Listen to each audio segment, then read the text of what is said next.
Welcome into Beers by Ivy. Beers by Ivy, presented by Joey Scott Media. I'm Joey Scott, and this is my sports podcast. Please like, follow, and subscribe.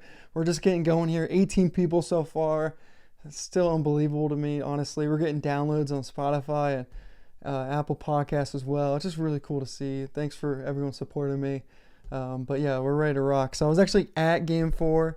This is a Pacers-Knicks episode. I do cover other things. I'm just really hot to try on the Pacers-Knicks because it's one of my favorite rivalries in sports, and I'm a Pacers fan. But Beers by Ivy, we focus on the Cubs, we focus on NFL, we focus on college football, and then we also focus on the major stories in sports. That's really what we're doing here. So please like, follow, subscribe. Much appreciated. I was actually at Game 4, so I'm going to kind of give you my breakdown, what I actually saw in person, learned a few things. Beers by Ivy, though, we're about like celebrating sports. We also bring the toughness, kind of old school perspective too. But nonetheless, is on my Cubs channel, anytime there's a game at Wrigley, I usually find like a fan of the day and I call it out and I put it in like the TikTok like video. And so I was on the Jumbotron, so we have that, so I'm gonna play that now.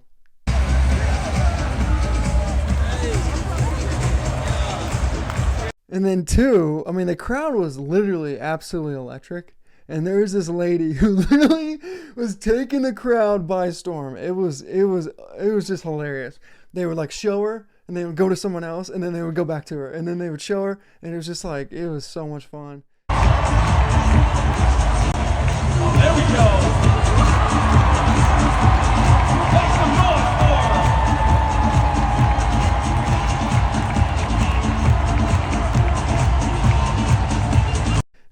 Yeah, the stadium was absolutely rocking. I ripped the Pacers fans after Game 3 just because I was just like, I couldn't even hear anything. It was just like ghost town where the fans. I was like, what is going on? Like, this is Pacers Knicks. Us Pacers fans just had to deal with the Garden and like that crazy crowd. Like, why are we not all over them? But I'm telling you, I watched the TV broadcast when I got home, and I could hear defense. I could actually hear the chants because when I was there in person, it was loud and ruckus, and that's what I expect in Game 6 too. Let's kind of go over the box score, and then I'm going to tell you kind of what I saw just in terms of in person. 121-89, absolute ass kicking, beautiful, absolutely loved it. Halliburton 20 points, Turner 13, McConnell, love him. He's freaking awesome in person too. 15, Brunson 18 points, Hart only 2, DiVincenzo only 7. I think it's pretty easy to say that the first thing I noticed was, wow, the Pacers like sprint on the floor. I mean, they like sprint, and there's always a person ahead. Versus the Knicks, it's like, it's like that classic like high school team that has one good player, and they just like everything's slow. Everything's slow. And the Knicks, you could just see it like in their legs. I was just like, whoa, these guys are tired. Like low lift. I just remember, Brunson being able to score 40 points multiple playoff games. You kind of expect a certain amount of quickness. I just felt like he was like legit a half step slower than he normally is. And his ability to like jump and shoot was just like, I was like, geez, this guy does not look like, what he looks like on TV. Like just slow feet and unable to jump. Just was like, oh geez. And I feel like, I'm not gonna say the Knicks mailed it in, but I just feel like after a couple points, they were like, these guys are literally sprinting and we are not able to even run. And I kind of started thinking about toughness. I ripped the Pacers after Game 3, even though they won. I just felt like they played so soft. And, the Knicks' toughness was so easy to see on TV because it was like, them bowling ball, running down the floor, getting rebounds, jumping over people. But the Pacers in person have a different kind of toughness, and it's essentially the toughness of never getting tired. And kind of being more of like marathon runners versus like sprinters. I would say the Knicks are mainly sprinters and we're more marathon runners. So it's just a crazy matchup across the board. Halliburton in person, he does this thing where he like creates space by going backwards, but he's so quick going forward that he just like takes the lane. It's crazy to see in person because you kind of see it on TV, him kind of go back and forth. He does these like super wide movements. And I've never seen anyone play basketball like that. I'm no basketball connoisseur, but it's just a really unique style in person. TJ McConnell in person, he's as intense as it gets. He's right up on you. And I mean, he's plays physical. I think we all rip the NBA for being like a soft league. I'm telling you, in person, these guys, like, they bang, like they hit each other, especially Brunson when Brunson's on offense and McConnell's on defense, those two are constantly like chest hit, shoulder to chest constantly. And funny thing about McConnell is, like, after time, like, if the Knicks calls a timeout, instead of walking back to the bench, he'll like walk around the court and be like chanting with the fans and like getting people on their feet. He just brings an intensity that I absolutely love. And maybe I had to eat my words a little bit just because I didn't see some of that toughness away on the TV from game 1, 2, and 3. But it's definitely there with the Pacers. But it's there with maybe shorter, smaller people, so it's maybe a little easier or a little bit harder to actually see. But he was an absolute rocket ship. We had 6 guys with 10 or more. Quite impressive. I'm just looking at my notes here. Vibe was rocking, yes. Fan rivalry, yeah. Kind of like I was saying, like, we were sitting around like a decent amount of Knicks fans, and we had some like a little bit to the left, a little bit to the right, and directly behind. And those first couple of minutes, like, it was real intense and competitive. And then once the Pacers started going, I was like, oh baby, here we go. It was freaking awesome, man. It was freaking awesome. I haven't been to a playoff game in my entire life in terms of NBA, so it was just really cool to see. But yeah, one thing I was thinking about, like, driving home was the fact that, like, the Knicks only having 42 hours was like the worst thing that could ever happen to them. It's like they need like 3 days. And so that's why I'm hoping with game 5 that we can come in and jump right on them and take that one. But we'll see. I mean, at MSG, we know it's going to be hostile. I mean, one thing I'll tell you right now, sitting next to Knicks fans, and I've really never been next to Knicks fans like chanting. I have a few coworkers that are Knicks fans, but these guys, they're intense. Like, you can feel it. Like, they like sweat the Knicks. They're like, so we know that their place is going to be absolutely hostile. I think it comes down to 2 people again, really like it did in game 3, Naismith versus Brunson. And I'll say something about the in-person matchup. Naismith is just a bigger person, like, across the board. Brunson's like a thick dude. Like, he's thick. Like, but Naismith is just as big in terms of width, and he's also just like taller by like inches.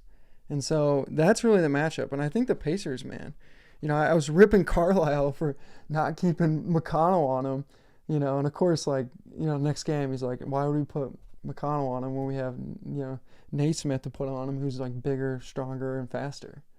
I'm like, geez, that's why I don't coach in the NBA, people. That's why I don't coach in the NBA. All right, kind of skipping into game 5 here. The Knicks, I have 3 more points. The Knicks have this built-in excuse, and I love how the Pacers don't have any excuses. The Knicks have everyone's injured, which they are. Everyone's tired, which they are. Pacers have no excuses. And I love that. I love the no excuse mindset. There's nothing built in for the Pacers to lose. And you could say, well, the Knicks have some like winners on their side, like Brunson. Yeah, they do. And they usually, winners overcome. But I love the fact that the Pacers don't have any built-in excuses. Another thing I saw too in person was the Pacers, they just enjoy each other's company, and it's like authentic. There's like authentic like team camaraderie, like leadership that was just like really fun to watch in person.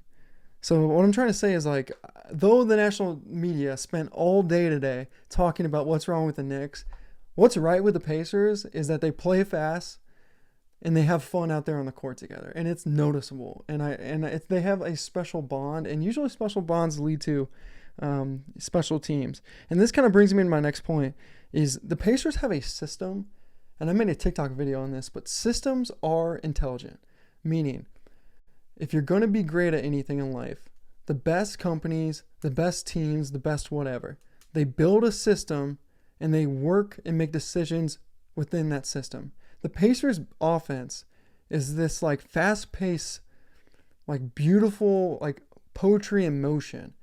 And it's almost like they don't even call plays, it seems like. They a little bit do like in the half court, but they just run the system, and the system makes choices for each person with the ball. And it's just efficient, it's fast-paced. I mean, the amount of times that there was like a Knicks defender having to close out on the Pacers was astronomical. It was almost like every shot the Pacers had was like open in NBA standards. Like literally catch the ball and be able to shoot. Like that's open, right? So it was a beautiful thing to see. I love the system. I love that we play within the system. And it's really ran by two people, Halbert and McConnell, and just such fun guys to root for. Um, One more point on McConnell I was thinking was all these teams always talk about like efficiency. Why do we go to the 3-pointer? Why do so many teams shoot 3-pointers? Because they need points, right? How about just having a great second unit leader? Like, TV isn't going to talk about this, but will NBA execs look at McConnell and be like, a backup point guard who truly can run an offense? And we'll see. And I wonder, does the NBA look at that and go, maybe the way to win is to improve our efficiency of the second unit? And the way to do that is have someone like McConnell who can essentially run the offense. Not as good as Halliburton, but is a respectable, intelligent player. As you know, I really enjoy that guy's game. All right, Game 5. Woo! All right, if we can win Game 5 at MSG, then we're coming back home. Game 6 is Friday. You know, it's going to be rocking. But yeah, it was so much fun. If you can go to a playoff NBA game, go to a playoff NBA game. It was just a great atmosphere, fun time. And the Pacers really do a great job in terms of their I don't even know how to say this, but their family fun atmosphere. I mean, there's just something for everyone in that stadium. I'll maybe have to drop a clip, but outside the stadium, they had this like giant basketball court thing. So I was out there like shooting before the game. It was just so cool. I mean, there's like 100 people on a basketball court with like 20 basketballs, and everyone's just like shooting threes. It's literally right outside the stadium. It was just an absolute blast. All right, that wraps things up for today. Just a little side note, Cubs are on fire. Play the Braves tonight. I think they're playing the Braves right now, so I'm going to go check that game out. But yeah, I'll have to do a podcast soon about the Cubs because they are absolutely rocking. All right, thanks everyone for watching. Go Pacers. And yeah, we'll see you after Game 5.